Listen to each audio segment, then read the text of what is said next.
రాష్ట్రంలో బీచ్ల అభివృద్ధిపై ఫోకస్ పెట్టింది కూటమి సర్కార్. ఈ అంశంపై మంత్రులు ప్రత్యేకంగా సమీక్ష చేసి అధికారులకి దిశానిర్దేశం చేయడం ఇదే విషయాన్ని స్పష్టపరుస్తోంది.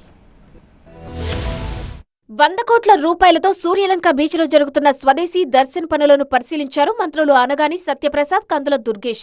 బీచ్ అభివృద్ధిపై రివ్యూ చేసిన మంత్రులు బీచ్ లో బే ఆఫ్ బాపట్ల పనులకు శంకుస్థాపన చేశారు. అనంతరం బీచ్ లో అడ్వెంచర్ టూరిజం ను ప్రారంభించారు. 2029 నాటికి ప్రపంచ టూరిజం డెస్టినేషన్ గా రాష్ట్రాన్ని నిలపాలన్న ముఖ్యమంత్రి ఆలోచనలకు అనుగుణంగా పనిచేస్తున్నామని తెలిపారు మంత్రి కందుల దుర్గేష్.